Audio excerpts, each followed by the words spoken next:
Samuel, alguns dizem que se Jesus ele seria filho, e você fala que na sua primeira live, que Jesus ele é filho da Ruach, que seria um outro ser feminino que o Eterno ele tem para si. Aí os caras dizem assim, Deus estaria em adultério? Mas gente, eu preciso lembrar vocês que Jesus, eu já deixei aqui mais abaixo esse verso, deixa eu ver aqui. Jesus ele disse o seguinte, tá? Preste bem atenção. Mas eu lhes digo que todo aquele que se divorciar de sua mulher, exceto por imoralidade sexual, faz que ela se torne adúltera. E quem se casar com a mulher divorciada estará cometendo adultério. Mas olha que interessante. A única questão que é permitido que um ser tenha, que uma pessoa ela tenha, outra, então, mulher, é se há imoralidade sexual, se ela traiu. E o que eu estou falando para vocês, pessoal? Que essa entidade maligna, essa primeira entidade, essa primeira mãe, né, ela adulterou. Portanto, o Eterno a baniu Satanás.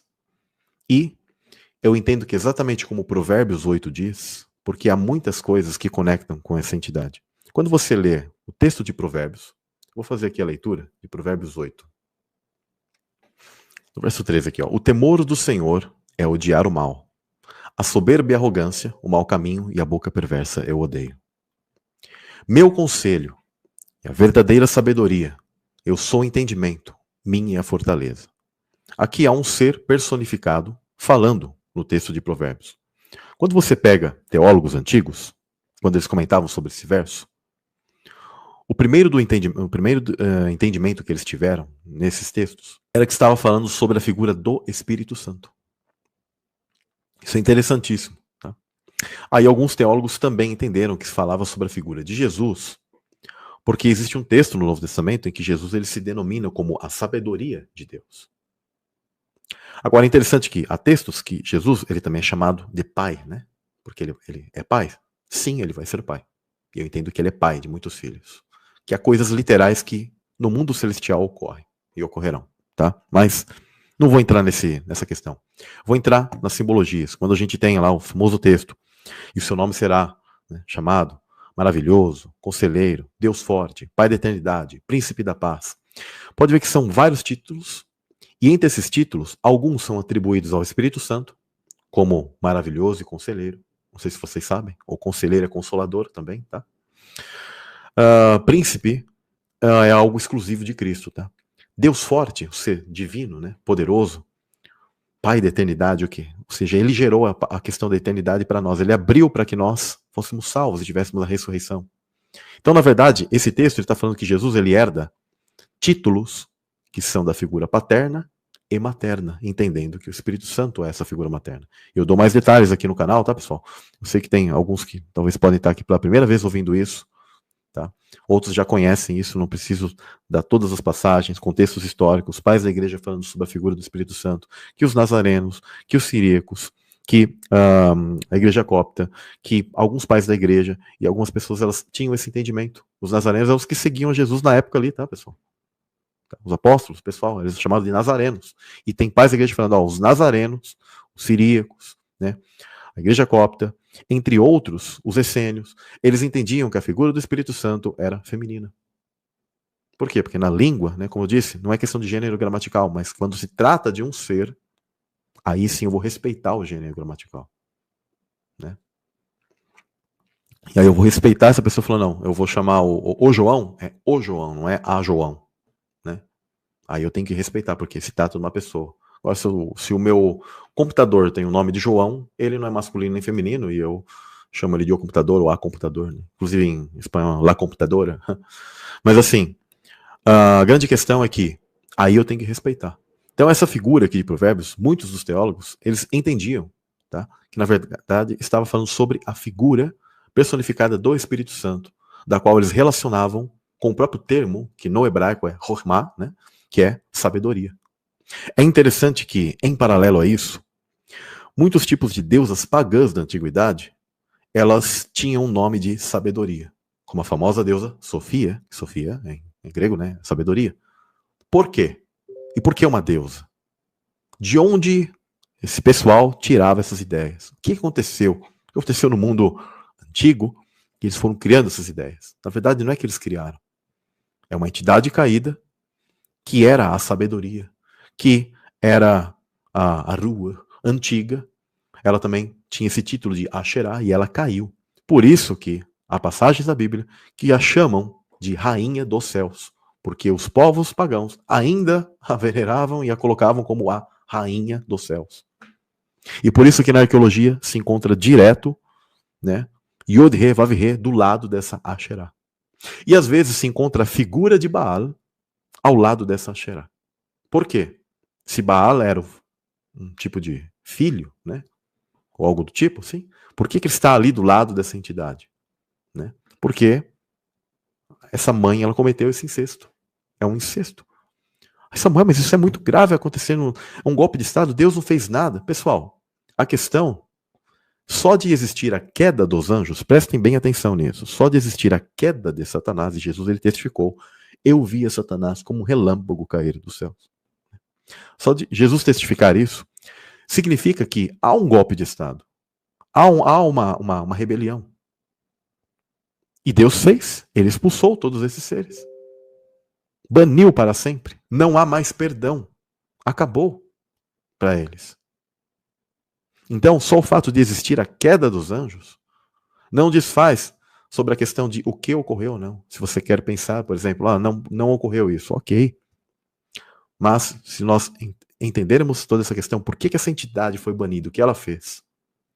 E há padrões que a Escritura ela deixa. Por exemplo, aquilo que eu explico sobre Noé, ele prefigura a figura do pai. E ele tem uma esposa que ela não é mencionada, é uma esposa praticamente assim, anônima. Já perceberam isso, né? Como eu já sempre expliquei. Por quê? Porque ela cometeu um tipo de pecado terrível. Onde, naquela questão da nudez de Noé, onde Noé está em seu descanso, prestem bem atenção, isso aponta que o Eterno é um tipo de Shabat, ou seja, de cessação de criação. Ele estava ali em seu repousar, sua cessação. E foi nesse momento que algo aconteceu, onde um filho, ou seja, a gente pode pegar a figura de Cã e compreender que ele pode tipificar a figura de Satanás. E quando fala dele ver a nudez, há vários textos na Escritura que dizem que isso significa o quê? Um incesto. Né? E não te deitarás com a mulher do teu pai. Isto é, ver a nudez de teu pai. Né? Ou seja, esses tipos de eufemismos é a forma que os hebreus eles falavam. Ver a nudez, descobrir a nudez. São as formas que eles falam no mundo hebraico. São eufemismos para dar um alívio maior sobre esse ato que ali é terrível. E é por isso que Canaã, que é o neto, ou seja, um filho de Cã, é amaldiçoado. Que ele fala assim, maldito seja Canaã. Né? Mas Canaã é o neto, o que o cara tem a ver se Cã, ele viu a nudez do pai, ou seja, cometeu então um incesto, né, com essa esposa que ela, dentro da cultura hebraica, ela é chamada de Naamá. Eles sabiam o nome da esposa, mas ela, por ter cometido isso, tá, ela é ocultada, tá? Ela fica como que anônima. E aí seria para ser uma mulher muito importante, né? Não é? A mulher de Noé. E eu até compreendo que existem duas. Inclusive, esse padrão é muito interessante. E que a mãe de Sem e Jafé, ela era diferente, ela possuía o mesmo nome. Eu vi até um pessoal que eles não leem todos os textos e nunca assistiram o meu material, falando assim, o texto de Jazar, que o Samuel ele fala, ele recomenda, isso o refuta. Cara, vocês nunca assistiram o meu material, vocês não têm a capacidade de assistir uma live inteira, né? Para que vocês pudessem ter a noção do que é o estudo, por que eu falo isso.